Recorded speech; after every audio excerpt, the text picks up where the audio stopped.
Hello everyone, I am your educator Amit. I'll be teaching you social studies, history, geography, economics and polity. आज के इस video lecture में हम लोग पढ़ने वाले हैं what is democracy, why democracy. ये चैप्टर में हम लोग समझने वाले हैं कि डेमोक्रेटिक फॉर्म ऑफ गवर्नेंस होता क्या है। इंडिया जो है ये एक डेमोक्रेटिक कंट्री है। इंडिया में जो पावर है, ये पावर किसके पास होता है? Power is with the people. तो जो भी डेमोक्रेटिक कंट्रीज होते हैं, ये डेमोक्रेटिक कंट्रीज में जो पावर होती है ये किसके पास होती है? उनके लोगों के पास होती है। किसके फॉर्म में होती है? वोटिंग राइट के फॉर्म में होती है। जो सिटीजन्स होते हैं इनके पास वोटिंग राइट होता है। ये वोटिंग राइट से वो अपना रिप्रेजेंटेटिव या लीडर को इलेक्ट करते हैं और यही लीडर पूरे कंट्री को क्या करता है? गवर्न करता है। जो डेमोक्रेटिक फॉर्म ऑफ गवर्नेंस है, ये डेमोक्रेसी के बारे में हम पूरा इस चैप्टर में पढ़ने वाले हैं कि डेमोक्रेसी होता क्या है, डेमोक्रेसी के पॉजिटिव्स क्या है, डेमोक्रेसी के नेगेटिव्स क्या है, ये सारी चीजें हम इन डिटेल पढ़ने वाले हैं। ठीक है। अभी इसके बाद जो डेमोक्रेसी होता है, नॉन डेमोक्रेटिक कंट्रीज भी होते हैं, जैसे चाइना है, ये नॉन डेमोक्रेटिक कंट्री है। रशिया नॉन डेमोक्रेटिक कंट्री है। ये non democratic form of governance के बारे में भी पढ़ने वाले हैं। जैसे कि पूरे वर्ल्ड में कुछ कंट्रीज डेमोक्रेसी भी है, जहां पे डेमोक्रेटिक सेटअप चलता है। ऑन द अदर हैंड पूरे वर्ल्ड में डिक्टेटर भी, ऐसे कुछ कंट्रीज है जहां पे डिक्टेटरशिप चलती है, मिलिट्री रूल चलता है, कम्युनिस्ट गवर्नमेंट चलती है। तो ये अलग अलग फॉर्म्स ऑफ गवर्नेंस के बारे में ये चैप्टर में हम पढ़ने वाले हैं। Now before proceeding with the topic, if you people have any doubts, queries, you can connect me on Instagram. I'm on YouTube as well. ठीक है। Now let's begin with the topic. अब ये जो डेमोक्रेसी का topic है, इसमें हम पहले अलग अलग फॉर्म्स ऑफ गवर्नमेंट देखेंगे कि कौन से तरीके हो सकते हैं जिससे हम लोगों को गवर्न कर सकते हैं। पहला जो है फेमस हमने देखा था, जो डेमोक्रेसी है, ये डेमोक्रेसी सबसे फेवरेट है। वर्ल्ड में सबसे ज्यादा जो कंट्रीज है वो क्या है? डेमोक्रेटिक कंट्रीज है। तो डेमोक्रेसी के क्या क्या फीचर्स होते हैं? डेमोक्रेसी में यहाँ पे इलेक्शंस होते हैं। इलेक्शंस के बाद डेमोक्रेसी में लोगों को वोटिंग राइट दिया जाता है। डेमोक्रेसी में यहाँ पे कॉन्स्टिट्यूशन फॉलो करना पड़ता है। कॉन्स्टिट्यूशन मतलब क्या? एक रूल बुक होता है, इसको फॉलो करना पड़ता है। ये है डेमोक्रेसी के फीचर्स। तो वर्ल्ड में मैक्सिमम जो कंट्रीज है वो क्या है? डेमोक्रेटिक कंट्रीज है। इंडिया भी एक डेमोक्रेटिक कंट्री है। अगर दूसरे फॉर्म ऑफ गवर्नेंस की बात करें तो दूसरा होता है डिक्टेटरशिप। डिक्टेटरशिप के बारे में आप लोगों ने सुना होगा, जो प्रेजेंट डे नॉर्थ कोरिया है, North Korea under Kim Jong Un, ये क्या है? एक डिक्टेटरशिप है। वहां पे जो किम जोंग यूंग है वो उसके हिसाब से गवर्नेंस चलाता है, उसके हिसाब से लोगों को क्या करता है? गवर्न करता है। ठीक है। On the other hand world में मोनार्की भी एग्जिस्ट करती है। मोनार्की मतलब क्या? एक ऐसा फॉर्म ऑफ गवर्नेंस होता है जहां पे राजा रहेगा और उसकी प्रजा रहेगी। मतलब पूरा जो एडमिनिस्ट्रेशन है, पूरा जो गवर्नेंस है वो कौन करेगा? राजा करेगा। ठीक है। तो अभी ये दोनों वर्ड है, एक तो है डिक्टेटरशिप, दूसरा है मोनार्की। दोनों में डिफरेंस क्या होता है? ठीक है। दोनों में यहाँ पे भी एक ही आदमी कंट्रोल कर रहा है, डिक्टेटरशिप में भी एक ही आदमी कंट्रोल कर रहा है, बट दोनों में डिफरेंस क्या होता है? मोनार्की में जो राजा होता है वो हेरिडेटरी होता है। हेरिडेटरी मतलब राजा का बेटा ही वहां पे राजा बनता है। But on the other hand जब हम डिक्टेटरशिप की बात करते हैं, डिक्टेटरशिप में जो आदमी काबिल होता है वो डिक्टेटर बनता है। तो हिटलर एक डिक्टेटर था, नेपोलियन एक डिक्टेटर था। तो ऐसा नहीं था कि हिटलर के टाइम पे कोई दूसरा पावरफुल इंसान नहीं था, but Hitler was more powerful, इसलिए वो डिक्टेटर बना। नेपोलियन के टाइम में भी नेपोलियन डिक्टेटर बना। तो डिक्टेटर मतलब जो आदमी में काबिलियत होती है वो क्या करता है? वहां पे राजा बनता है। बट यहाँ पे मोनार्की में जो राजा का बेटा ही राजा बनता है। ठीक है। तो ये अलग अलग फॉर्म्स ऑफ गवर्नेंस होती है। इसके बाद एक मिलिट्री रूल भी होता है। मिलिट्री रूल मतलब क्या? कि जो कंट्री की जो आर्मी होती है, कंट्री का जो मिलिट्री डिफेंस ऑर्गेनाइजेशन होता है, मिलिट्री, एयरफोर्स हो गया, नेवी हो गया, ठीक है, आर्मी हो गया, ये सारे क्या करते हैं? डेमोक्रेसी को हटा के अपना खुद का गवर्नमेंट सेटअप करते हैं। जैसे कि आज प्रेजेंट डे म्यांमार की अगर हम बात करेंगे तो म्यांमार जो है, म्यांमार की जो आर्मी जनरल है उसने क्या कर दिया है? डेमोक्रेसी को हटा दिया है और एक मिलिट्री रूल वहां पे इंट्रोड्यूस कर दिया है। तो यहाँ पे क्या होता है? Military rule. मिलिट्री रूल मतलब क्या? आर्मी वहां पे डोमिनेंट होती है, आर्मी वहां पे कंट्रोल करती है एडमिनिस्ट्रेशन सब। तो ये अलग अलग फॉर्म्स ऑफ गवर्नमेंट के बारे में हमने समझ लिया कि अभी यहाँ पे हम समझेंगे कि जो डेमोक्रेसी है, ये डेमोक्रेसी बेहतर कैसे है? Why democracy is far more better than other forms of governance. मतलब डेमोक्रेसी है, डेमोक्रेसी बेहतर कैसे? इंडिया जो है वहां पे डेमोक्रेसी चल रही है, तो इंडिया ज्यादा बेटर क्यों है नॉर्थ कोरिया से? ठीक है। ये सारे चैप्टर में हम यहाँ पे पढ़ने वाले। अभी जो डेमोक्रेसी है, ये वर्ड आता है डेमोक्रेटिया से। डेमो मतलब क्या?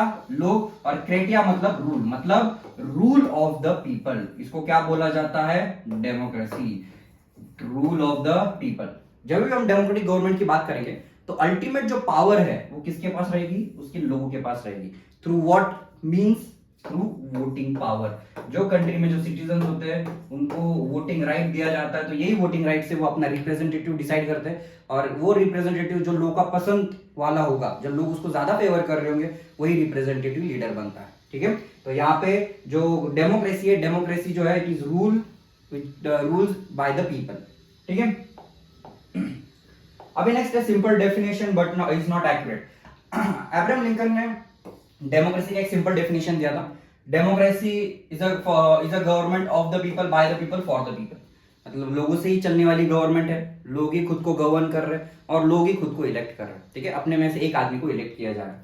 बट डेमोक्रेसी जो है यहाँ पे पीपल का रूल है, मतलब लोग जो है कंट्री के लोग है, उनके पास पावर है, इलेक्शंस होते हैं। ठीक है, डेमोक्रेटिक कंट्री में इलेक्शंस भी होते हैं, इलेक्शन में हम अपना लीडर डिसाइड करते हैं।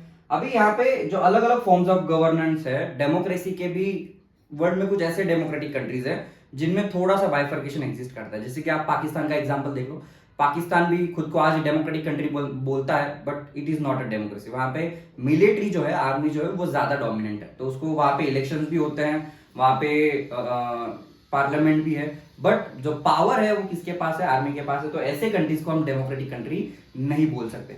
ऑन द अदर हैंड जब हम चाइना की बात करते हैं, चाइना में भी इलेक्शंस होते हैं, चाइना में भी लोगों के पास वोटिंग पावर है, चाइना भी एक कॉन्स्टिट्यूशन फॉलो करता है, but China is not a democracy. भले डेमोक्रेसी के फीचर्स आपको दिख रहे हैं कंट्रीज में, पर वो कंट्री डेमोक्रेटिक नहीं है। ठीक है, to understand it we need to understand all the features of democracy. अभी यही अंडरस्टैंड करने के लिए कि कौन सी कंट्री डेमोक्रेटिक है, कौन सी कंट्री डेमोक्रेटिक नहीं है, ये अंडरस्टैंड करने के लिए अपने को जो डेमोक्रेसी उसके फीचर्स समझने पड़ेंगे। ठीक है, अभी यहाँ पे क्या दिया है, म्यांमार का मैंने जैसे एग्जांपल दिया जो आर्मी रूल के अंडर में है, the rulers are not elected by the people, people had no role in choosing the government. Myanmar में जहाँ पे आर्मी कंट्रोल कर रही है, आर्मी का कोई इलेक्शन वगैरह नहीं होता, जो मिलिट्री जनरल होता है वही सबका एडमिनिस्ट्रेशन कंट्रोल करता है। तो यहाँ पे जो गवर्नमेंट चल रही है वो लोगों के हिसाब से चल रही है क्या, नहीं, तो इसको हम नॉन डेमोक्रेटिक स्ट्रक्चर बोलेंगे। जहां पे मोनार्की एग्जिस्ट करती है, मोनार्की मतलब राजा और उसकी प्रजा, सऊदी अरेबिया जैसे कंट्रीज में जहां पे जो मोहम्मद बिन सलमान है वहां का प्रिंस है, उसकी फैमिली पूरे सऊदी अरेबिया को कंट्रोल करती है। ये भी नॉन डेमोक्रेटिक सेटअप है, नॉन डेमोक्रेटिक कंट्री है, क्योंकि राजा जैसे बोलेगा वैसे चलेगा, लोगों के पास तो पावर नहीं है।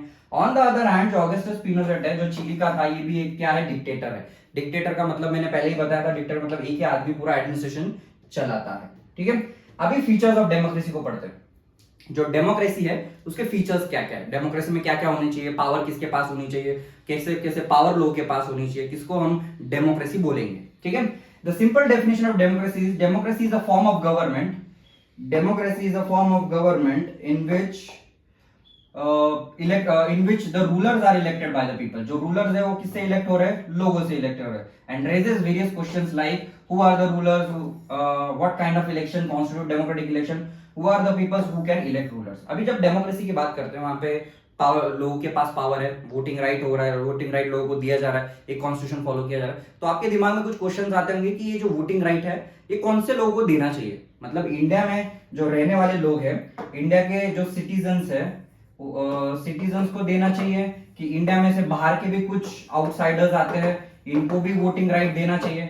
फॉर एग्जाम्पल अगर यूएसए से कोई आदमी इंडिया में सेटल होने के लिए आ रहा है या इंडिया में रह रहा है, रिसाइड कर रहा है, तो उसको भी वोटिंग राइट देना चाहिए कि नहीं देना चाहिए, जो पावर है वो किसके पास रहनी चाहिए, कौन लीडर्स को इलेक्ट कर सकता है, ये सारी चीजें डेमोक्रेसी से रिलेटेड होगी। ठीक है, अभी पहला जो डेमोक्रेसी का फर्स्ट पॉइंट देखेंगे, मेजर डिसीजन जो है बाय इलेक्टेड लीडर्स। जो डेमोक्रेसी की जब हम बात करेंगे, डेमोक्रेसी में जो डिसीजंस होते हैं वो कौन लेता है, जो आदमी इलेक्टेड है, जो leader elected by the people है, मतलब लोग जो इस आदमी को इलेक्ट करते हैं बाय द वोटिंग या इलेक्शन में, उसी के पास मेजर डिसीजन मेकिंग पावर होगी। फॉर एग्जांपल इंडिया की बात करते हैं, इंडिया में प्राइम मिनिस्टर मोदी जी है, ठीक है, लोगों ने उनको इलेक्ट किया है, तो मेजर डिसीजन प्राइम मिनिस्टर लेते हैं इंडिया से कंसर्न। ठीक है, in Pakistan general Pervez Musharraf led a military coup in October 1999। मतलब यहाँ पे एक स्टोरी दिया हुआ है, जैसे कि कंट्रीज का कुछ स्टोरी दिया है, जैसे कि अलग पाकिस्तान का एक एग्जांपल दिया है, चाइना का एक एग्जांपल दिया है, मैक्सिको का एग्जांपल दिया है। ये कंट्रीज के एग्जांपल से हम लोग समझेंगे कि ये कंट्री भले ही उनमें कुछ फीचर्स डेमोक्रेसी के दिख रहे हैं, डेमोक्रेटिक सेटअप उनके कंट्रीज में दिख रहा है, पर वो डेमोक्रेसी नहीं है। ठीक है, तो यहाँ पे पहले पाकिस्तान का एग्जांपल दिया है। पाकिस्तान के एग्जांपल में जो जनरल परवेज मुशर्रफ है वो क्या करते हैं, एक मिलिट्री कूप करते हैं अक्टूबर 1999 में। मिलिट्री कूप मतलब बेसिकली क्या होता है कि कंट्री को आर्मी टेक ओवर कर ली थी, इसको मिलिट्री कूप बोला जाता है। मतलब डेमोक्रेसी को हटाया जाता है, पार्लियामेंट के पावर्स हटाए जाते हैं, और जो आर्मी होती है ये मेन डिसीजन मेकिंग का काम करती है। और यहाँ पे पाकिस्तान में कौन कर रहा है ये मिलिट्री को? परवेज मुशर्रफ कर रहा है। अभी परवेज मुशर्रफ क्या करता है, जो भी इलेक्टेड गवर्नमेंट होती है उसको ओवरथ्रो कर देता है, उसकी पावर खुद ले लेता है और खुद को क्या बना देता है? चीफ एग्जीक्यूटिव बना देता है, कंट्री का चीफ एग्जीक्यूटिव। और यहाँ पे वो थोड़े टाइम बाद अपना स्टेटस भी चेंज कर लेता है और खुद को क्या बोल देता है? प्रेसिडेंट। प्रेसिडेंट बनने के बाद वो एक रेफरेंडम कंडक्ट करता है। रेफरेंडम मतलब एक यस और नो वाला डिसीजन लोगों के सामने रखा जाता है, तो उसमें उसको और 5 इयर्स का एक्सटेंशन मिल जाता है कि वो प्रेसिडेंट अगले 5 साल तक बना रह सकता है। मतलब यहाँ पे पावरफुल कौन हो रहा है? मिलिट्री जनरल जो है परवेज मुशर्रफ, वो ज्यादा पावरफुल हो रहा है। ठीक है, अभी यहाँ पे पाकिस्तान की जो मीडिया है, न्यूज़पेपर, न्यूज चैनल्स, ठीक है, ये पाकिस्तान की जो मीडिया है, ये ऑर्गेनाइजेशन है, ये क्या कर रहे थे? ये रेफरेंडम में जो भी फ्रॉड हो रहे थे उसको इंडिकेट तो कर रहे थे। ठीक है, क्या कर रहे थे कि जो रेफरेंडम हुआ इसमें ये परवेज मुशर्रफ ने बहुत सारा फ्रॉड किया है, लोगों को डरा धमका के पैसे देके उसने ये रेफरेंडम जीता है। He issued a legal framework order that amended the constitution of Pakistan. अभी वो क्या करता है, पाकिस्तान का जो कॉन्स्टिट्यूशन है, पाकिस्तान का जो रूल बुक है, ये रूल बुक में कुछ चेंजेस या रिफॉर्म्स लेके आता है। चेंजेस क्या लेके आता है? जिससे कि जो प्रेसिडेंट है, प्रेसिडेंट के पास ज्यादा से ज्यादा पावर होगी, मतलब ज्यादा से ज्यादा कॉन्स्टिट्यूशन की पावर किसके पास रख रहा है? खुद के पास रख रहा है। अभी ये ऑर्डर जो है ये क्या कर रहा है? प्रेसिडेंट को ज्यादा पावरफुल बना रहा है, और जो भी प्रोविंशियल असेंबलीज है या नेशनल असेंबलीज है उसको वो डिसमिस कर रहा है। मतलब at the end of the day उसको अपोज करने वाला भी कोई नहीं रहेगा। ठीक है, the word of the civilian cabinet is supervised by the national security council. और जो सिविल कैबिनेट जो काम करती थी, ये काम सुपरवाइज कौन करेगा? वो काम मॉनिटर कौन करेगा? ये करेगा नेशनल सिक्योरिटी काउंसिल, जो सारे मिलिट्री ऑफिसर्स से भरा हुआ था। मतलब जो मिलिट्री ऑफिसर्स है वो डिसाइड करेंगे कि कैबिनेट में डिसीजंस क्या हो रहा है, डिसीजन कैसे हो रहा है। ठीक है, अभी elections were held to the national and provincial assemblies, elected representative have some powers, the final power rest with the military officer general Pervez Musharraf. मतलब भले ही बाद में इलेक्शन और नेशनल प्रोविंशियल असेंबलीज में इलेक्टेड रिप्रेजेंटेटिव्स को कुछ पावर्स दे दी गई, और जनरल मुशर्रफ जो था, जो मिलिट्री लीडर था, इसको सबसे ज्यादा फाइनल पावर्स किसके पास थी? जो फाइनल डिसीजन मेकिंग होता है ये कौन लेगा? परवेज मुशर्रफ लेगा। ठीक है, जो इलेक्टेड नहीं है, ठीक है, जो अपनी खुद की मनमानी यहाँ पे करने वाला है, जो मिलिट्री डिक्टेटर है, मिलिट्री जनरल है। Thus, Pakistan under general Pervez Musharraf should not be called a democracy. इसलिए जो पाकिस्तान में जो परवेज मुशर्रफ जो गवर्नमेंट चला रहा है, भले ही यहाँ पे प्रोविंशियल असेंबलीज यहाँ पे दिख रही है, लेटर ऑन उसने प्रोविंशियल असेंबलीज इंट्रोड्यूस कर दी, पर उसको जो मिलिट्री के जो ऑफिसर्स है वो उसको सुपरवाइज कर रहे हैं, तो ऐसी फॉर्म ऑफ गवर्नमेंट्स को हम डेमोक्रेसी नहीं बोलेंगे। ये है परवेज मुशर्रफ। ठीक है, next, people may have elected the representative but they can not take the final decision. मतलब भले ही यहाँ पे पाकिस्तान में लोगों ने परवेज मुशर्रफ को बाद में इलेक्ट किया, पर फाइनल डिसीजन मेकिंग अभी यहाँ पे किसके पास होने वाला है? लोगों के पास नहीं होगा, परवेज मुशर्रफ के पास होगा। ठीक है, the power to take final decision rested with army officials and with the general Pervez Musharraf. मतलब आर्मी के जो ऑफिशियल्स है, जो कैबिनेट को सुपरवाइज कर रहे हैं, उसको मॉनिटर कर रहे हैं, उनके पास डिसीजन मेकिंग पावर होगी और परवेज मुशर्रफ के पास होगी। This happens in many dictatorship and monarchies. और यही सेम जो चीज यहाँ पे हमने पाकिस्तान के केस स्टडी में देखी, ये सेम मोनार्कीज में भी होती है और डिक्टेटरशिप में भी होती है। मोनार्की मतलब जहाँ पे राजा होता है, डिक्टेटर मतलब वहां पे एक ही आदमी सब एडमिनिस्ट्रेशन चला रहा होता है। ठीक है, तो पाकिस्तान जो है, पाकिस्तान का ये जो एग्जाम्पल है, रियल पावर जो है वो लोगों के पास नहीं है। पाकिस्तान में जो रियल पावर है, it is not with the people, not with the people. ये पावर एक ही आदमी के पास कॉन्सेंट्रेटेड है। ठीक है, तो जहां पे लोगों के पास पावर नहीं है वो कंट्री को हम डेमोक्रेटिक कंट्री नहीं बोल सकते। तो Pakistan is not a democratic country. तो पहला फीचर तुम्हारा आ जाता है, in a democracy the final decision making power must rest with the people. मतलब कंट्री में जो फाइनल डिसीजन मेकिंग है वो कंट्री के लोगों के पास होना चाहिए। ये डेमोक्रेसी का पहला फीचर है। ठीक है, अभी पहला फीचर हमने पाकिस्तान के एग्जांपल से देखा, अभी हम चाइना का एग्जांपल देखते हैं। चाइना एक कम्युनिस्ट कंट्री है। ठीक है, अभी चाइना में मैंने बताया कि इलेक्शंस होते हैं, चाइना में कॉन्स्टिट्यूशन भी फॉलो किया जाता है, चाइना में लोगों के पास वोटिंग पावर भी है। पर चाइना में ये भले ही तुमको सारी चीजें डेमोक्रेसी की दिख रही होगी, but China is not a democratic country. अभी चाइना जो है ये एक नॉन डेमोक्रेटिक कंट्री है। नॉन डेमोक्रेटिक मतलब यहाँ पे भले ही डेमोक्रेसी के कुछ फीचर्स दिखेंगे, पर यहाँ पे डेमोक्रेसी नहीं चलती। फॉर एग्जाम्पल हमने चाइना में पहले देखा था कि चाइना में इलेक्शंस होते हैं, चाइना में वोटिंग राइट भी लोगों को दिया जा रहा है, बट चाइना में एक ही पॉलिटिकल पार्टी एग्जिस्ट करती है, that is communist party of China. अभी कम्युनिस्ट पार्टी ऑफ चाइना जो है वो पूरे चाइना को कंट्रोल करती है, पूरे चाइना को एडमिनिस्टर करती है। आपको अगर कैंडिडेट बनना है, इलेक्शंस में खड़े होना है, तो कंपलसरी आपको ये पॉलिटिकल पार्टी का मेंबर बनना पड़ेगा, या इसकी जो एलाइड पॉलिटिकल पार्टीज होंगी उसका आपको मेंबर बनना पड़ेगा। अभी चाइना में जो टॉप पोस्ट है वो प्रेसिडेंट की है। तो चाइना का जो नेशनल पीपल्स कांग्रेस है, तो इसका इलेक्शन होता है, ये लोग उसको इलेक्ट करते हैं, ठीक है। ये इलेक्शन होने के बाद ये जो कांग्रेस के मेंबर्स होते हैं, नेशनल पीपल्स कांग्रेस के मेंबर, यही मेंबर्स प्रेसिडेंट को जाके आगे इलेक्ट करते हैं। अभी ये जो नेशनल पीपल्स कांग्रेस के जो मेंबर्स हैं, इनका इलेक्शन कैसे होता है? फॉर एग्जांपल ये सारे लोग पहले तो कम्युनिस्ट पार्टी ऑफ चाइना के ही मेंबर्स होंगे। For example A B C, ये तीनों ABC communist party of China के ही मेंबर है। तो लोगों को ये तीनों मेंबर में से एक को वोट करना पड़ता है, मतलब यहाँ पे कोई दूसरी पॉलिटिकल पार्टी एग्जिस्ट नहीं करती। Before contesting election a candidate needs to approve the Chinese communist party, मतलब यहाँ पे इलेक्शन में कंटेस्ट करने से पहले उसको पहले कम्युनिस्ट पार्टी ऑफ चाइना का मेंबर बनना पड़ेगा, तभी वो इलेक्शन में खड़ा हो सकता है। और ये पॉलिटिकल पार्टी में कितने मेंबर्स है? अराउंड 3000 मेंबर्स है, जो पूरे चाइना को कंट्रोल करते, रेगुलेट करते, ठीक है। अभी यहाँ पे चाइना में मैंने जैसे बताया, जो कम्युनिस्ट पार्टी ऑफ चाइना के जो मेंबर्स है वही यहाँ पे इलेक्शन में पार्टिसिपेट कर सकते हैं, पर और उसकी जो एलाइड पॉलिटिकल पार्टीज है वो कर सकती है, पर दूसरी कोई पॉलिटिकल पार्टी यहाँ पे चाइना के जो कम्युनिस्ट पार्टी ऑफ चाइना वो बनने नहीं देता। वहां पे होल एंड सोल एक ही पॉलिटिकल पार्टी है। तो इसको हम डेमोक्रेटिक गवर्नमेंट बोलेंगे क्या? नहीं बोल सकते। तो China is not a democratic country. अभी नेक्स्ट बात करते हैं फ्री एंड फेयर इलेक्शंस की। जो कंट्री में इलेक्शंस होते हैं, ये इलेक्शन से हम अपना लीडर डिसाइड करते हैं, ठीक है। लोग वोट करते हैं, तो वो वोटिंग से जो फेवरेट लोगों का लीडर होता है उसको इलेक्ट किया जाता है, वो पूरे कंट्री को गवर्न करता है, कंट्री को चलाता है, ठीक है। तो यहाँ पे फ्री एंड फेयर की इलेक्शंस की बात हो रही है, और यहाँ पे एग्जांपल हम देखेंगे मैक्सिको का। अभी मैक्सिको जो है उसको इंडिपेंडेंस मिला 1930 में, ठीक है। और यहाँ पे इलेक्शंस होते हैं एवरी 6 ईयर्स, हर 6 साल में इलेक्शंस होते हैं। अभी मैक्सिको एक ऐसा कंट्री है जहां पे कभी डिक्टेटर ने राज नहीं किया या कभी मिलिट्री ने टेक ओवर नहीं किया। एक अच्छा साधारण कंट्री है, ऐसा बोल सकते हो। अभी यहाँ पे टिल 2000 तक जो इलेक्शन जीत रही थी वो एक ही पॉलिटिकल पार्टी थी, जैसे जो है इंस्टीट्यूशनल रेवोल्यूशनरी पार्टी। अभी मैक्सिको में अलग अलग पॉलिटिकल पार्टीज भी एग्जिस्ट करती थी, पर हर बार कौन सी पार्टी जीतती थी? ये वाली पार्टी जीतती थी, ठीक है। और जो अपोजिशन पार्टीज थे, ये इलेक्शन कंटेस्ट करने के बाद भी कभी जीत नहीं पाए।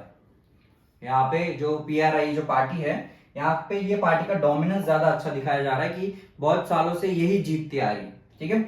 ये जो PRI पार्टी है, ये क्या प्रॉब्लम्स क्रिएट कर रही है या हर बार इलेक्शन में जीतती कैसी? ये कुछ डर्टी ट्रिक्स यूज करते हैं इलेक्शन में जीतने के लिए, फ्रॉड्स करते हैं, लोगों को डराया जाता है, धमकाया जाता है, पैसे दिए जा रहे हैं, ठीक है। जो गवर्नमेंट एम्प्लॉइज है, गवर्नमेंट एम्प्लॉइज मतलब गवर्नमेंट के अंडर में काम करने वाले लोग हैं, उनको जबरदस्ती पॉलिटिकल पार्टी के काम करने पे मजबूर किया जा रहा है। जो गवर्नमेंट के जो टीचर्स है उनको फोर्सफुली उनके जो यहाँ पे जो स्टूडेंट्स होते हैं, स्टूडेंट के जो पेरेंट्स होते हैं, उनको फोर्सफुली उनकी ही पॉलिटिकल पार्टी को वोट करने के लिए बोला जा रहा है।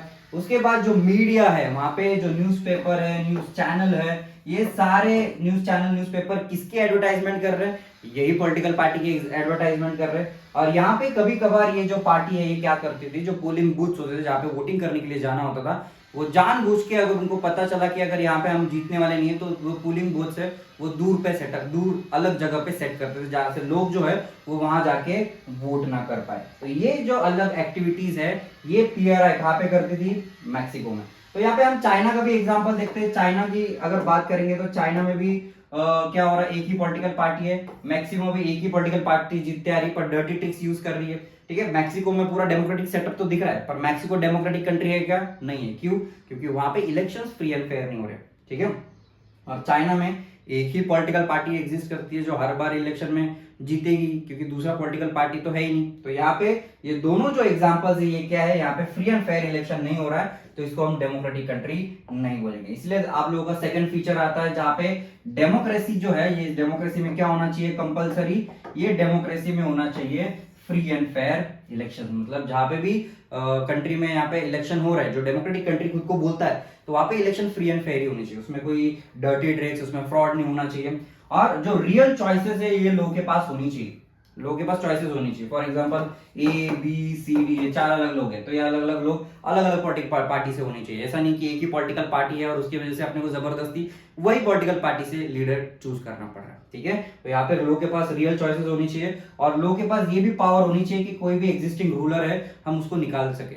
जैसे कि अगर कोई रूलर अच्छे से काम नहीं कर रहा है, कोई लीडर ठीक से काम नहीं कर रहा है, कंट्री को ठीक से नहीं चला रहा है, तो उसको रिमूव करने की पावर भी लोगों के पास होनी चाहिए। ठीक है, अभी नेक्स्ट टॉपिक की बात करते हैं, that is 1 person 1 vote 1 value. मतलब कंट्री में जितने भी लोग होते हैं उनके पास अगर एक पर 1 पर्सन है तो उसका 1 वोट होना चाहिए। ठीक है, भले ये पर्सन पैसे वाला हो, गरीब हो, काला हो, गोरा हो, सुपीरियर हो, इंफीरियर हो, कोई फर्क नहीं पड़ता, एक आदमी है तो उसको एक ही वोटिंग राइट होना चाहिए। अभी यहाँ पे यूनिवर्सल अडल्ट फ्रेंचाइज की बात होती है। इंडिया में यूनिवर्सल अडल्ट फ्रेंचाइज है, मतलब क्या कि इंडिया में all the people who are above the age of 18 or 18 irrespective of the religion, race, caste, sex, place of birth, they have a right to vote। तो India एक universal adult franchise follow करता है जहाँ पे आदमी भले ही किसी भी रिलीजन का हो, किसी भी बैकग्राउंड से आता हो, कोई भी लैंग्वेज में बात करता हो, पैसे वाला हो, गरीब हो, सब लोगों को वोटिंग राइट इक्वल है। ठीक है, अभी ऐसे कंट्रीज की बात करते हैं जहाँ पे वोटिंग राइट इक्वल नहीं है। सऊदी अरेबिया के बारे में मैंने पहले ही बताया था। सऊदी अरेबिया जो है वहां पे मोनार्की चलती है, मोहम्मद बिन सलमान है वो अपने हिसाब से एडमिनिस्ट्रेशन चलाता है। 2015 तक सऊदी अरेबिया में वुमन को वोटिंग राइट नहीं था। बस वोटिंग राइट की बात नहीं हो रही है, वुमन जो है उनको ड्राइविंग करना भी अलाउड नहीं था सऊदी अरेबिया में। ठीक है, और नेक्स्ट एस्टोनिया की बात करते हैं। एस्टोनिया में कुछ रशियन माइनॉरिटी के लोग रहते हैं, रशियन ओरिजिन के लोग रहते हैं जिनकी पॉपुलेशन बहुत कम है। उनको यहाँ पे क्या किया जा रहा है, उनको यहाँ पे राइट टू वोट नहीं दिया जा रहा है। कॉन्स्टिट्यूशन को ऐसे बदला जा रहा है जैसे कि जो रशियन माइनॉरिटी उनको वोटिंग राइट ना मिले। फिजी की अगर बात करेंगे तो जो इंडिजीनियस फिजी लोग हैं उनको ज्यादा पावर्स मिल रही है as compare to Indian Fiji. Indian Fiji जो होता है, ये जो वहां के जो लोकल लोग हैं, इंडिजीनियस फिजी, यहाँ ये लोकल लोग हैं, ये क्या डिस्क्रिमिनेट कर रहे हैं, किसके साथ डिस्क्रिमिनेट कर रहे हैं, इंडियन फिजियंस के साथ डिस्क्रिमिनेट कर रहे हैं। मतलब यहाँ पे जो वोटिंग राइट है कुछ ही लोगों के पास है, सब लोगों के पास नहीं है, तो इसको हम डेमोक्रेटिक सेटअप नहीं बोलेंगे। अभी यहाँ पे थर्ड फीचर आ जाता है जो पॉलिटिकल इक्वालिटी की बात करता है। मतलब आपके कंट्री में भले कोई भी आदमी पैसा वाला हो, गरीब हो, ठीक है, काला हो, गोरा हो, ठीक है, तो सब लोगों को इक्वली ही पॉलिटिकल राइट मिलना चाहिए। ठीक है, कोई भी कास्ट से बिलोंग करता हो, कोई भी जेंडर का हो, मेल हो, फीमेल हो, सब लोगों को इक्वली ट्रीट करना चाहिए और उनका 1 वोट जो है उसकी एक वैल्यू होनी चाहिए। ऐसा नहीं कि कंट्री में आदमी बहुत ज्यादा पैसे वाला है, ठीक है, अगर अडानी है, अडानी ज्यादा पैसे वाला है तो उसको वोटिंग पावर ज्यादा मिले, मोदी है, मोदी के पास पॉलिटिकल पावर ज्यादा है तो उसको वोटिंग पावर ज्यादा मिले, ऐसा नहीं। सब लोग इक्वली कंसिडर किए जाएंगे in the front of the law, या वोटिंग पावर सबको इक्वली मिलेगी। ठीक है, अभी नेक्स्ट एग्जांपल देखते हैं जिम्बाब्वे का। अभी जिम्बाब्वे जो है, इसको जिम्बाब्वे कंट्री यहाँ पे देख सकते हो, ये जिम्बाब्वे का फ्लैग है। जिम्बाब्वे जो है ये व्हाइट डोमिनेशन के व्हाइट माइनॉरिटी रूल यहाँ पे करती थी। व्हाइट जो लोग हैं वो रूल करते थे और 1980s में इनको इंडिपेंडेंस मिल जाता है और वहां पे एक पॉलिटिकल पार्टी सेटअप हो जाती है, इसको ZANU-PF बोला जा रहा है, ये पॉलिटिकल पार्टी को। अभी ये जो पॉलिटिकल पार्टी है इसका लीडर था रॉबर्ट। अब ये जो रॉबर्ट है ये इलेक्शन हर बार जीतता था, सेम मैक्सिको जैसा ही स्टडी है। रॉबर्ट हर बार इलेक्शन जीतता था, ये अनफेयर प्रैक्टिसेस यूज करता था इलेक्शन में हर बार जीतने के लिए। और इलेक्शन में जैसे जीत जाता था उसने क्या किया था, कॉन्स्टिट्यूशन को चेंज करके, रूल बुक को चेंज करके खुद की पोस्ट को या खुद को ज्यादा पावरफुल उसने बना लिया था और लेस अकाउंटेबल बनाया था। अकाउंटेबल का मतलब होता है रिस्पॉन्सिबल। लेस रिस्पॉन्सिबल मतलब पावर ज्यादा पर रिस्पॉन्सिबिलिटी सबसे कम। तो रॉबर्ट जो है वो कॉन्स्टिट्यूशन से खिलवाड़ कर रहा था, वो खुद को ज्यादा पावरफुल बना रहा था और रिस्पॉन्सिबिलिटी कोई भी लेने के लिए तैयार नहीं था। ठीक है, वो क्या करता था, जितने भी अपोजिशन पार्टी के वहां पे लोग थे उनको हरास करता था, उनके पीछे पुलिस लगा देता था, उनके पीछे कोई ना कोई केस इंपोज कर देता था। और ये जो पब्लिक प्रोटेस्ट होते थे, अगर कोई भी पब्लिक अगर बाहर प्रोटेस्ट कर रही है तो उसको सप्रेस किया जाता था। कोई भी पॉलिटिकल जो ग्रुप बन रहा है, ऑर्गेनाइजेशन बन रहा है, उसको इलीगल डिक्लेयर किया जा रहा था। और जो लोगों के राइट्स थे उसको उसने लिमिट कर दिया था। कोई भी आदमी प्रेसिडेंट को क्रिटिसाइज नहीं कर पा रहा था, प्रेसिडेंट को बोल नहीं पा रहा था, उसके अगेंस्ट में आवाज नहीं उठा पा रहा था। Television and radio control by the government. और उसके कंट्री का जो भी रॉबर्ट जो है उसके कंट्री में जो टेलीविजन है, जो रेडियो है, जहाँ पे लोगों को कोई न्यूज इंफॉर्मेशन दी जा रही है उसको भी पूरा कंट्रोल करता था और उसके पॉलिटिकल पार्टी की ही अच्छी अच्छी बातें वहां पे बताई जा रही थी। ठीक है, और जितने भी रिपोर्टर्स थे, जर्नलिस्ट थे, न्यूज़पेपर चैनल्स वगैरह थे, इनको ये हरास करता था अगर वो उसकी बात अगर नहीं सुनते थे तो। और जहाँ पे जितने भी जजेस वहां पे थे कोर्ट्स में, जहाँ पे जुडिशरी काम करता है, कोर्ट की सुनवाई वगैरह करता है, उसको भी ये लोग क्या करते थे, मैनिपुलेट करते थे और अपने साइड के जो लोग होते हैं उनकी केसेस जितवाते थे। ठीक है, एंड फाइनली लोग इतने ज्यादा उससे हरास हो गए कि उसको 2017 में प्रेसिडेंट को उसके ऑफिस में से ही धक्के मार के निकाला गया। किसको? रॉबर्ट को। अभी ये जिम्बाब्वे के एग्जांपल से क्या समझ में आता है कि भले ही यहाँ पे जो लोग हैं, लोगों ने डेमोक्रेसी में एक पॉपुलर अप्रूवल लोगों ने दिया है रॉबर्ट को, भले इलेक्ट करके दिया है और उसका फेम बहुत ज्यादा, तो लोग उसको पसंद भी करते थे, पर ये पसंदीदा आदमी ऑटोक्रेटिक बन गया। ऑटोक्रेटिक मतलब क्या? अपनी मनमानी करने लग गया। अभी ऐसा जरूरी नहीं है कि लोग अगर किसी आदमी को इलेक्ट कर रहे हैं तो वो डेमोक्रेटिक सेटअप ही स्टेबल रखेगा, वो अनडेमोक्रेटिक सेटअप भी लेके आ सकता है, जैसे कि रॉबर्ट है। स्टार्टिंग में 1980s में रॉबर्ट को बहुत ज्यादा सपोर्ट मिलता था और रॉबर्ट को क्या किया जा रहा था? रॉबर्ट को वहां पे एक्सेप्ट किया जा रहा था, ठीक है। पर बाद में ये जो रॉबर्ट है वो अपनी मनमानी करने लग गया, तो लोगों ने उसको ऑफिस में से धक्के मार के बाहर निकाल दिया, ठीक है। If we wish to assess the democracy, it is important to look at the elections, but it is equally important to look before and after the election. मतलब अगर जब डेमोक्रेसी की बात कर रहे हैं तो इलेक्शंस तो फ्री एंड फेयर होनी चाहिए, पर इलेक्शन के पहले वाला प्रोसेस और इलेक्शन के बाद वाला प्रोसेस भी हमने कंसिडर करना चाहिए। इलेक्शन के बाद जो लीडर्स है उन्होंने भी डेमोक्रेटिक सेटअप को स्टेबल रखना चाहिए, उसको एक्सेप्ट करना चाहिए, ठीक है। अभी कंडीशंस देखते हैं कि आइडल डेमोक्रेसी, आइडल मतलब परफेक्ट। जब आपको पूछा जाता है ना कि आपका आइडल कौन है, मतलब आप किस इंसान को परफेक्ट मानते हैं, तो यहाँ पे हम डेमोक्रेसी के आइडल्स देखने हैं कि डेमोक्रेसी जो है उसमें क्या क्या पॉइंट्स होने चाहिए, ठीक है। पहले तो डेमोक्रेसी में एक सफिशिएंट रूम होनी चाहिए किसी भी पॉलिटिकल एक्टिविटी के लिए। कोई भी पॉलिटिकल एक्टिविटी में अगर एक गवर्नमेंट है वो अगर ठीक से काम नहीं कर रहा है तो उसके अगेंस्ट में हम उसको क्रिटिसाइज भी कर सकते हैं, उसको हम प्रोटेस्ट भी कर सकते हैं। इतना पॉलिटिकल स्पेस, इतना पॉलिटिकल एक्टिविटी वहां पे अलाउड होना चाहिए। ऑन द अदर हैंड जो बेसिक राइट्स है वो सिटीजन के पास होने चाहिए, और ये बेसिक राइट्स गवर्नमेंट ने भी रिस्पेक्ट करने चाहिए, कॉन्स्टिट्यूशन ने भी रिस्पेक्ट करनी चाहिए, या किसी भी ऑथोरिटी ने वो रिस्पेक्ट करनी चाहिए, ठीक है। उसके बाद लोगों के पास एक फ्रीडम होना चाहिए सोचने का, अपना ओपिनियन रखने का, अपने ओपिनियन को एक्सप्रेस करने का, और कोई भी पॉलिटिकल एसोसिएशंस और ग्रुप्स बनाने का, and on the other hand वो एसोसिएशन ग्रुप बनाने के बाद प्रोटेस्ट करने का भी राइट लोगों के पास होना चाहिए, जो कि ये सारे पॉइंट्स इंडिया में है, ठीक है। Everyone should be equal in the eyes of the law, मतलब कंट्री में अगर कॉन्स्टिट्यूशन है तो ये कॉन्स्टिट्यूशन में अगर ये तीन लोग भी आ गए, फॉर एग्जांपल अगर अंबानी आ गया जिसके पास पैसा ज्यादा है, मोदी आ गया अगर उसके पास पॉलिटिकल पावर ज्यादा है, और देश का जो गरीब किसान है, फार्मर है, ये तीनों लोगों को लॉ के सामने इक्वल ट्रीट किया जाएगा। इसके पास पैसा ज्यादा है इसका जरूर, इसका मतलब ऐसा नहीं कि इसको ज्यादा फेवर किया जाएगा। मोदी जी के पास अगर पॉलिटिकल पावर ज्यादा है तो उनको फेवर किया जाएगा, ऐसा कुछ नहीं है। ये तीनों को लॉ के सामने क्या किया जाएगा? इक्वल कंसिडर किया जाएगा। Independent judiciary as the guardian of the rights, मतलब एक independent supreme court, high court भी यहाँ पे क्या होने चाहिए? कंट्री में होने चाहिए। सुप्रीम कोर्ट और हाई कोर्ट जहाँ पे डिसीजंस होते हैं, जजेस अपने डिसीजन देते हैं, केस की सुनवाई करते हैं, यहाँ पे भी इनके पास भी क्या होना चाहिए? इंडिपेंडेंस होना चाहिए। ऐसा नहीं कि जो रूलिंग गवर्नमेंट है वही जजेस को कंट्रोल कर रही है, ठीक है। There are some condition that apply to the way government is run after the elections. A democratic government cannot do whatever it likes simply because it has won the election. It has to respect some basic rules. मतलब जो democratic elected government होता है, ठीक है, उसको भले ही popular support मिला है, लोग उसको इलेक्ट कर रहे हैं, लोगों ने उसको पसंद किया है, तो भी उसको लोगों के जो बेसिक राइट्स है उसको क्या करना पड़ेगा? रिस्पेक्ट करना पड़ेगा, ठीक है। तो इसीलिए जो डेमोक्रेटिक गवर्नमेंट है उससे क्या एक्सपेक्ट होता है कि डेमोक्रेटिक गवर्नमेंट ने या डेमोक्रेटिक स्ट्रक्चर में क्या क्या होना चाहिए। पहले तो जो माइनॉरिटीज है, जिनकी पॉपुलेशन कम है, ये लोगों को प्रोटेक्ट करना चाहिए, क्योंकि जहां पे जो भी कंट्री में जो लोगों की पॉपुलेशन, जो भी स्पेसिफिक कम्युनिटी की ग्रुप की पॉपुलेशन कम होती है, वो लोगों को क्या करना पड़ता है? उनको एक्सप्लॉइटेशन फेस करना पड़ता है ऐसे लोगों से जिनकी पॉपुलेशन ज्यादा है, ठीक है। तो माइनॉरिटीज को सेफगार्ड करना चाहिए, उनको प्रोटेक्शन मिलना चाहिए। ऑन द अदर हैंड जो डिसीजंस हो रहे हैं, ये डिसीजन कंसल्टेशन के बेसिस पे होने चाहिए।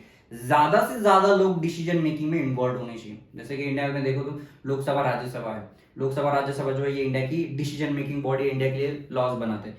तो लोकसभा में 543 मेंबर्स है, राज्यसभा में 245 मेंबर्स है। ये सारे लोग डिबेट डिस्कशन करके फिर ही इंडिया में लॉज इंट्रोड्यूस करते हैं। तो जो मेजर डिसीजन है ये क्या किया जा रहा है? कंसल्टेशन किया है ज्यादा से ज्यादा लोगों को। Every office bear certain rights and responsibilities, मतलब जो भी ऑफिस, कोई भी पोजीशन गवर्नमेंट की होल्ड कर रहा है, उसके पास पावर्स तो है पर उसके साथ उसको कुछ रिस्पॉन्सिबिलिटीज भी है। और ये रिस्पॉन्सिबिलिटीज वही आदमी को हम क्या बोलते हैं? अकाउंटेबल। मतलब अगर उसने कुछ गलती की तो उसको अकाउंटेबल माना जाएगा, उसको उसकी सजा मिलेगी।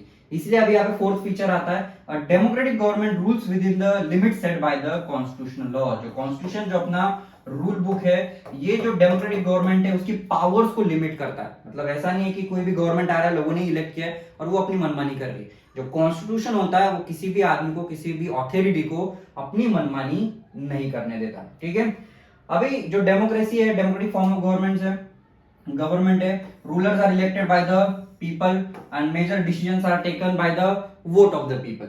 इलेक्शंस ऑफर अ चॉइस, मतलब एक चॉइस मिलता है तुमको। आदमी अलग अलग पॉलिटिकल पार्टी के लोग होते हैं, तो लोगों के पास चॉइसेस होती है कि हमको किसको इलेक्ट करके देना है। लोगों के पास चॉइसेस और अपॉर्चुनिटीज दोनों हैं, और लोग चूज कर सकते हैं कि गवर्नमेंट जो है, ये गवर्नमेंट कौन सी होनी चाहिए। और कॉन्स्टिट्यूशन जो है, कॉन्स्टिट्यूशन मेक श्योर करता है कि जो गवर्नमेंट आ रही है उसकी पावर जो है वो क्या रहे, लिमिटेड रहे। ठीक है, कि अपनी वो मनमानी ना करे और लोगों के बेसिक राइट्स को वो रिस्पेक्ट करे। ठीक है, to understand whether democracy is the best form of government we need to understand argument against and arguments in favour of democracy. अभी डेमोक्रेसी को और बेहतर जानने के लिए हम डेमोक्रेसी के पॉजिटिव्स और नेगेटिव्स को देखने वाले हैं कि डेमोक्रेसी जो है वो बेहतर कैसे है, डेमोक्रेसी जो है वो खराब कैसे। तो पहला जो पॉइंट है आर्गुमेंट्स अगेंस्ट डेमोक्रेसी, ये पॉइंट्स में हम लोग देखेंगे कि डेमोक्रेसी के लिमिटेशंस क्या है, डेमोक्रेसी के डिसएडवांटेजेस क्या है। पहला डिसएडवांटेजेस, इंस्टेबिलिटी। डेमोक्रेसी में इलेक्शन होता रहता है, डेमोक्रेसी में कोएलिशन गवर्नमेंट भी होती है। कोएलिशन मतलब क्या, कोएलिशन गवर्नमेंट एक ऐसा गवर्नमेंट होता है जब एक से भी ज्यादा पॉलिटिकल पार्टीज मिलके जब अपना सरकार बनाती है, इसको कोएलिशन गवर्नमेंट बुलाता है। तो कोएलिशन गवर्नमेंट जो है, अगर एक पॉलिटिकल पार्टी ने अपना सपोर्ट अगर निकाल दिया तो वो गवर्नमेंट गिर जाती है। तो जो 5 साल का गवर्नमेंट होता है वो विद इन 2 इयर्स भी क्या हो सकता है, फॉल हो सकता है, गिर सकता है। इसको इनस्टेबल गवर्नमेंट बोला जाता है। इनस्टेबल गवर्नमेंट मतलब यहाँ पे जो लीडरशिप है वो कभी भी डेमोक्रेसी में चेंज हो सकती है। ठीक है, नेक्स्ट है नो स्कोप फॉर मोरालिटी, मतलब जो पॉलिटिकल लीडर्स है उनके पास इथिक्स नहीं है, वो मॉरली अपने डिसीजंस नहीं लेते, इथिकली अपने डिसीजंस नहीं लेते। और पॉलिटिकल कंपटीशन के नाम पे हर पॉलिटिकल लीडर बस कुर्सी छीनने के पीछे पड़ा होता है। तो वो कुर्सी छीनने के लिए वो बहुत सारे इलीगल एक्टिविटीज भी करते हैं, साम दाम दंड भेद सब यूज करके कैसे ना कैसे उनको क्या चाहिए होता है, वो पोस्ट चाहिए होती है, पावर चाहिए होती है। इसकी वजह से तकलीफ लोगों को भी होती है। ठीक है, नेक्स्ट है डिले इन डिसीजन मेकिंग। अभी डिसीजन जब हम लेते हैं कंट्री में, जब डिसीजन लेते हैं डेमोक्रेसी में, तो ये डिसीजन मेकिंग सबसे ज्यादा डिले होती है। क्यों होती है, क्योंकि जितने ज्यादा लोग डिसीजन मेकिंग में इन्वॉल्व रहेंगे उतना डिसीजन लंबा चलते जाएगा। फॉर एग्जाम्पल, अगर स्कूल का ट्रिप अगर अपने को जाना है, एग्जाम्पल स्कूल का ट्रिप लेके जाना है, अगर स्टूडेंट्स के ऊपर डिसीजन रख दिया कि आपको कहाँ जाना है, कौन सी लोकेशन पे आपको घूमने जाना है, तो कोई स्टूडेंट बोलेगा कि हमको महाबलेश्वर जाना है, कोई स्टूडेंट बोलेगा कि हमको केरला जाना है, कोई बोलेगा हमको जम्मू कश्मीर जाना है। तो हर एक स्टूडेंट का अपना अलग अलग व्यू रहेगा। ठीक है, तो अलग अलग स्टूडेंट्स का अलग अलग व्यू रहेगा, तो कभी ट्रिप फाइनलाइज हो ही नहीं पाएगी। पर अगर डिसीजन लेने वाला बस एक ही इंसान है तो वो ट्रिप जो है वो जल्दी फाइनलाइज हो जाएगी। मतलब जहां पे डिसीजन मेकिंग में ज्यादा से ज्यादा लोग इन्वॉल्व होते हैं वो डिसीजन बहुत डिले हो जाता है, जो डेमोक्रेसी का सबसे बड़ा डिसएडवांटेज है। ठीक है, नेक्स्ट है बैड डिसीजंस। अभी डेमोक्रेसी में जो लीडर आ रहा है, जो पॉपुलर लीडर है, लोगों के पॉपुलर वोट से वो आ रहा है, ऐसा जरूरी नहीं कि वो लीडर जो है वो काबिल होगा। कुछ लीडर्स जो होते हैं वो बेवकूफ भी निकलते हैं। तो डेमोक्रेसी का ये भी सबसे बड़ा डिसएडवांटेज है कि अगर गलती से कोई गलत या फालतू लीडर आ गया तो अगले 5 साल के लिए वो पूरे कंट्री का भविष्य बदल सकता है गलत तरीके से। ठीक है, तो ये भी एक डेमोक्रेसी का डिसएडवांटेज है। अब नेक्स्ट डेमोक्रेसी का डिसएडवांटेज है करप्शन। अगर हम यूएसए की बात करें, जो वर्ल्ड का सबसे पहला democracy, the oldest democracy in the world, इसको ओल्डेस्ट डेमोक्रेसी बोला जाता है, किसको, यूएसए को। अभी यूएसए की बात करेंगे तो यूएसए में भी करप्शन होता है। यूएसए को जहां पे इंडिपेंडेंस उनको मिला 1776 में, ऐसे कंट्रीज में भी करप्शन आज भी होता है। तो जो डेमोक्रेसी है, डेमोक्रेसी में अगर हम इंडिया की भी बात करें तो इंडिया में भी बहुत सारे करप्शन हुए। ठीक है, अलग अलग करप्शन आते हैं, 5G स्पेक्ट्रम, 3G स्पेक्ट्रम, ये करप्शन आते हैं, उसमें पैसा पॉलिटिशियंस खाते हैं, डे टू डे बेसिस पे बहुत सारे फ्रॉड सामने आ जाते हैं। तो ये जो करप्शन होते हैं, ये करप्शन डेमोक्रेसी में ज्यादा देखने को मिलते हैं, क्योंकि ज्यादा लोग यहाँ पे इन्वॉल्व है, तो वो लूप होल्स ढूंढ के वो करप्शन दूर करना, फिर बाद में उसको सजा देना, ये एक बहुत बड़ा हेक्टिक प्रोसेस हो जाता है। तो डेमोक्रेसी में करप्शन बहुत ज्यादा है। Next, ordinary people don't know what is good for them and they should not decide anything. अभी जो कंट्री के लोग होते हैं, सब लोग, जरूरी नहीं कि सब लोग स्मार्ट रहेंगे, सब लोग एजुकेटेड रहेंगे। कुछ ही लोग ज्यादा एजुकेटेड होते हैं, कुछ लोग अनपढ़ होते हैं, और इंडिया में अनपढ़ लोग ज्यादा है, तो यहाँ पे उनके पास एक डिसीजन मेकिंग कैपेबिलिटी नहीं होती कि कौन से आदमी को हमने इलेक्ट करना चाहिए, कौन से आदमी के पास हमने पावर देनी चाहिए जिससे कि वो यहाँ पे सरकार बनाए और देश का भविष्य को चेंज करे। तो ये सारे क्या लिमिटेशंस हो जाते हैं, एक डेमोक्रेसी के लिमिटेशंस हो जाते हैं। तो इसमें कंक्लूजन क्या है कि डेमोक्रेसी जो है ये कोई मैजिकल सॉल्यूशन नहीं कि डेमोक्रेसी आ गई मतलब सारे प्रॉब्लम अपने आप खत्म हो गए। वो लोगों को डिसाइड करना पड़ेगा कि प्रॉब्लम सॉल्व कैसे करना है। ठीक है, डेमोक्रेसी क्या करता है, एक प्लेटफॉर्म प्रोवाइड करता है जिससे कि जो लोग हैं वो क्या कर सकते हैं, अपना प्रॉब्लम सॉल्व कर सकते हैं। अभी जो डेमोक्रेटिक कंट्री, डेमोक्रेसी ने कभी पॉवर्टी को पूरी तरीके से खत्म नहीं किया। इंडिया आज भी देख लो, इंडिया में आज भी गरीबी है। ठीक है, यूएसए की भी बात करो, यूएसए में भी गरीब होते हैं, पर वो जरा स्टैंडर्ड गरीब होते हैं। तो पर गरीब एग्जिस्ट कर रहे हैं, कोई भी डेमोक्रेसी उसमें गरीब होते ही है। और डेमोक्रेसी जो है ये कोई गारंटी नहीं देता कि डिसीजन जो रहेगा वो हर बार सही रहेगा। ये डेमोक्रेसी गारंटी नहीं करता, क्योंकि लीडर्स जैसे होंगे वैसे डिसीजंस होंगे।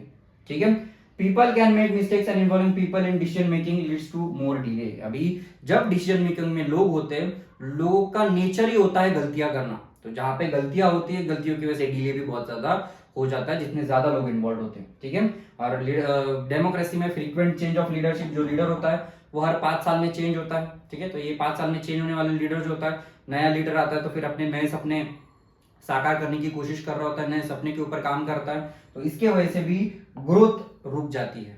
ठीक है, अभी नेक्स्ट देखते हैं argument in favour of democracy. अभी इसमें हम डेमोक्रेसी के सारे पॉजिटिव पॉइंट्स देखने वाले कि व्हाट आर द पॉजिटिव्स और एडवांटेजेस ऑफ डेमोक्रेसी। डेमोक्रेसी अच्छा कैसे है। ठीक है, अभी डेमोक्रेसी जो है इसको आइडल फॉर्म ऑफ गवर्नमेंट बोला जा रहा है, जहां पे जो डेमोक्रेसी जो है, डेमोक्रेसी लोगों के एक्चुअल प्रॉब्लम्स सॉल्व करता है। अभी डेमोक्रेसी जो है कि the real question we face is different, is democracy better than other form of government that are there for us to choose from. मतलब अगर यहाँ पे बात करें कि डेमोक्रेसी सच्ची में अच्छा है क्या, जैसे कि हमने उसके डिसएडवांटेजेस देखे। डिसएडवांटेजेस में हम लोगों ने देखा कि डेमोक्रेसी में करप्शन ज्यादा होता है, डेमोक्रेसी में डिलेज ज्यादा होते हैं, अगर डेमोक्रेसी में कोई गलत लीडर आ गया तो उसकी वजह से वो भी गलत डिसीजंस ले लेगा, लोग इलिटरेट होते हैं। तो ये सारी चीजों से हम सोच सकते हैं कि डेमोक्रेसी सच्ची में अच्छा फॉर्म ऑफ गवर्नेंस है कि नहीं है। ठीक है, अभी इसके लिए चाइना और इंडिया की बात करते हैं। अभी चाइना जो था, चाइना ने 1961 में कुछ एग्रीकल्चर के रिफॉर्म्स इंट्रोड्यूस किए थे, एग्रीकल्चर में कुछ चेंजेस लाने की कोशिश की थी, जिससे ग्रेट लीप फॉरवर्ड पॉलिसी भी बोला जाता है। ये पॉलिसी में एग्रीकल्चर चेंजेस लाते लाते एग्रीकल्चर उनका खराब हो गया था, एग्रीकल्चर डिस्टर्ब हो गया था, और उसकी वजह से फेमाइन आ गया था चाइना में। ठीक है, अभी चाइना में फेमाइन आने की वजह से 3 करोड़ लोगों की डेथ हो गई थी। कितने लोगों की? 3 करोड़ लोगों की डेथ हो गई थी। अभी यहाँ पे 3 करोड़ लोगों की डेथ होने के बाद जो गवर्नमेंट था चाइना में गवर्नमेंट को ना क्रिटिसाइज किया गया, ना किसी लीडर को वहां पे रिस्पॉन्सिबल माना गया। 3 करोड़ लोगों की डेथ हो जाती है। अगर ये सेम सिचुएशन अगर इंडिया में होती तो ये इंडिया में वो लीडर को ऊपर केसेस भी होते, वो लीडर को फटके भी मिलते और उसकी पॉलिटिकल पार्टी को बहुत ज्यादा क्रिटिसाइज किया जाता। पर यहाँ पे चाइना में क्या हो रहा है, फेमाइन भी आ गया, लोग भी मर रहे हैं, पर कोई किसी को क्रिटिसाइज करने की हिम्मत नहीं कर रहा है। ठीक है, तो ये दोनों एग्जांपल हो जाते हैं किसके, इंडिया एंड चाइना के। मतलब यहाँ पे चाइना जो है ये नॉन डेमोक्रेटिक कंट्री है, इंडिया जो है ये डेमोक्रेटिक कंट्री। डेमोक्रेटिक कंट्री में आदमी को रिस्पॉन्सिबल पकड़ा जाता है, कोई भी आदमी अगर गलती कर रहा है जो गवर्नमेंट का है उसको क्या किया जाता है, पकड़ा जाता है। इसीलिए यहाँ पे क्या बोला जा रहा है कि अगर चाइना अगर डेमोक्रेटिक कंट्री होता तो वहां पे लीडर को रिस्पॉन्सिबल माना जाता, वो लीडर को पनिशमेंट मिलती। ठीक है, और ऐसा देखा गया है कि जितने भी डेमोक्रेटिक कंट्री है, ये डेमोक्रेटिक कंट्री में कभी फेमाइन आने की वजह से लोगों की डेथ नहीं हुई है। ठीक है, इंडिया भी जो है ये एक डेमोक्रेटिक कंट्री है, तो इंडिया में भी कभी फेमाइन की वजह से लोगों की डेथ नहीं हुई। ठीक है, पर चाइना जो अनडेमोक्रेटिक कंट्री है इसमें फेमाइन की वजह से क्या हुआ है, लोगों की डेथ हुई है। तो गवर्नमेंट के जो पॉलिसीज होते हैं, ये गवर्नमेंट के पॉलिसीज कौन सा फॉर्म ऑफ गवर्नमेंट वहां पे एग्जिस्ट कर रहा है उसके हिसाब से आती है। फॉर एग्जांपल अगर चाइना में मल्टी पार्टी सिस्टम होता, ठीक है, तो मल्टी पार्टी सिस्टम तो अपोजिशन पार्टी के जो लोग हैं वो उसको जिम्मेदार मानते। ठीक है, फिर न्यूज चैनल्स में भी उसको क्रिटिसाइज किया जाता और उसको रिस्पॉन्सिबल माना जाता। ठीक है, अभी ये फोटो आपके डेस्क में दिया हुआ है कि the hidden side of dictatorship, dictator जो है वो कंट्री को कैसे कंट्रोल करता है। अभी नेक्स्ट देखते हैं the comparison between why the two countries show us why democracy is considered the best form of government. पहले तो डेमोक्रेसी जो है वो लोगों की जरूरतों को पूरा करता है, लोगों की नीड्स जो होते हैं वो कंट्री के गवर्नमेंट की प्रायोरिटी होती है। यहाँ पे जो लोगों के विशेष होते हैं, डिजायर्स होते हैं, ये रूलर पूरे करता है। जैसे कि कंट्री के लोग अगर डिमांड कर रहे हैं कि तुम एग्रीकल्चर के लॉ चेंज करो तो गवर्नमेंट को वो करना पड़ता है। ठीक है, the rulers don't want they don't have to act according to the wishes of the people. अभी अगर रूलर को लग रहा है कि मेरे को लोगों के हिसाब से नहीं करना, तो रूलर ऐसा नहीं कर सकता। रूलर को कंपलसरी लोग के हिसाब से ही काम करना पड़ेगा। पर अगर हम नॉन डेमोक्रेटिक कंट्रीज की बात करें, अगर सऊदी अरेबिया की बात करें, तो सऊदी अरेबिया में अगर राजा ने डिसाइड कर दिया कि जो लोग बोल रहे हैं मेरे को वो नहीं करना, तो उसके ऊपर डिसाइड राजा के ऊपर रहेगा कि उसको करना है कि नहीं करना, वो डिसीजन लेगा। पर डेमोक्रेटिक कंट्री में जो लोग चाहेंगे वही करना पड़ेगा। और democracy requires that the rulers have to attend to the needs of the people. मतलब डेमोक्रेसी में जो रूलर्स है उनकी रिस्पॉन्सिबिलिटी होती है कि जो लोगों को चाहिए वो करना पड़ेगा। और डेमोक्रेसी में जो लोग होते हैं वो अकाउंटेबल होते हैं। अकाउंटेबल मतलब रिस्पॉन्सिबल रहेंगे। फॉर एग्जाम्पल गवर्नमेंट ने अगर कोई काम किया है, फॉर एग्जाम्पल गवर्नमेंट ने किसी गांव में ब्रिज बना दिया, अगर ये ब्रिज विद इन 1 मंथ गिरता है, तुम लोग अभी देखो बिहार में बहुत सारे ब्रिजेस गिर रहे हैं, ठीक है, बिहार में ब्रिजेस गिर मतलब कंस्ट्रक्शन होने के बाद विद इन 1 ईयर ही गिर रहे हैं। तो यहाँ पे ये जो ब्रिज है कौन से मिनिस्टर ने साइन किया है, कौन से इंजीनियर ने बनाया, कौन सा डिजाइनर था, ये सारे लोगों को पकड़ा जाएगा और उनको पनिशमेंट मिलेगी। इसको क्या बोलते हैं? इसको हम बोलते हैं अकाउंटेबल। ठीक है, तो ये है अकाउंटेबल। अभी नेक्स्ट आर्ग्यूमेंट देखते हैं इन फेवर ऑफ डेमोक्रेसी। पहला, democracy improve the quality of decision making. भले ही डेमोक्रेसी में ज्यादा लोग डिसीजन में इन्वॉल्व है, जिसके वजह से डिले ज्यादा होता है, पर ये डिले एक इंपॉर्टेंट एलिमेंट बन जाता है डिसीजन मेकिंग का। डिसीजन मेकिंग के लिए अगर तुम ज्यादा टाइम ले रहे हो, मतलब यहाँ पे डिसीजन क्वालिटी डिसीजन तुम्हारा हो रहा है, तुम सारे फैक्टर्स को यहाँ पे कंसीडर कर रहे हो। पर अगर तुम हड़बड़ी में डिसीजन ले रहे हो तो उसमें बहुत सारी गलतियां हो सकती है।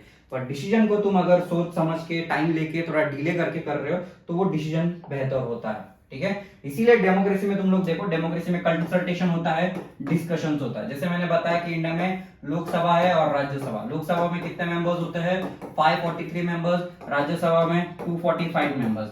अभी इंडिया में अगर कोई भी लॉ बनाना है, इंडिया में कोई भी लॉ इंट्रोड्यूस करना है, तो पहले वो बिल लोकसभा में इंट्रोड्यूस किया जाता है। 543 मेंबर्स उसके ऊपर डिबेट करते हैं, डिस्कशन करते हैं। फिर उसके बाद लोकसभा में वोटिंग होने के बाद वो बिल राज्यसभा में जाता है।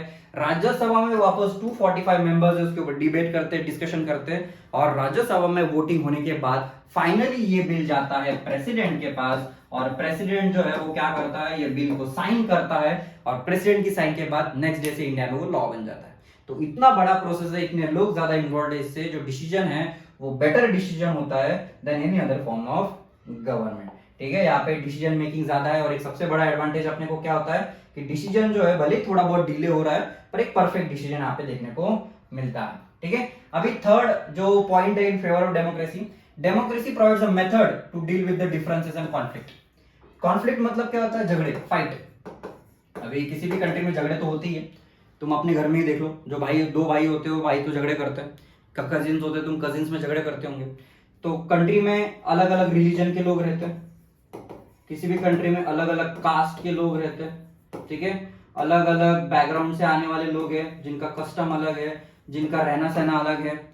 अलग अलग लोग जैसे अलग अलग बैकग्राउंड से आते हैं, उनकी सोच अलग होती है। सोच अलग होने की वजह से उनकी जो डिजायर्स होते हैं, उनका सोचने का तरीका, उनका काम करने का तरीका, उनका कल्चर पूरा डिफरेंट हो जाता है, इसलिए उनके ओपिनियंस भी अलग होंगे। तो जैसे ये अलग अलग लोग एक साथ रहेंगे तो उनको एक दूसरे के साथ एडजस्ट करना पड़ेगा।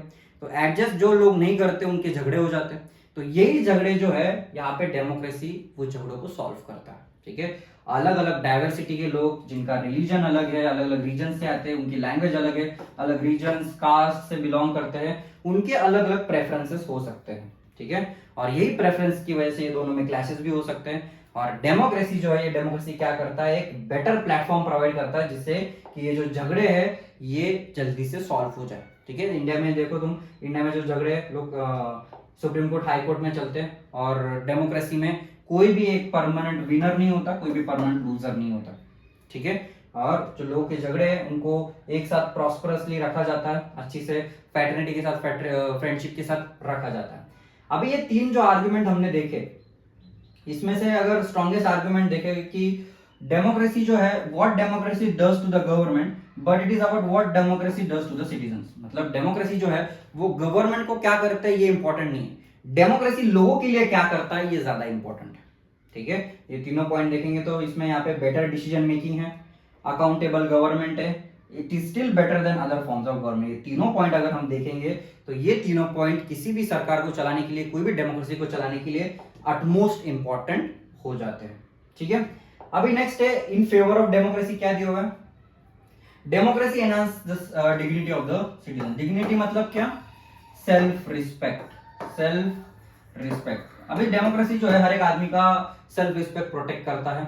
डेमोक्रेसी जो है ये पॉलिटिकल इक्वलिटी प्रोवाइड तो करता है, पर यहाँ पे आदमी जितने भी लोग हैं they have a right to life. Right to life मतलब एक अच्छी जिंदगी, एक रिस्पेक्टफुल जिंदगी मिलना भी इंपॉर्टेंट होता है। अगर कोई आदमी, आप लोग देखो कि बहुत सारे पॉलिटिकल केसेस ऐसे चल रहे हैं, डिफेमेशन केसेस बोला जाता है। डिफेमेशन मतलब क्या?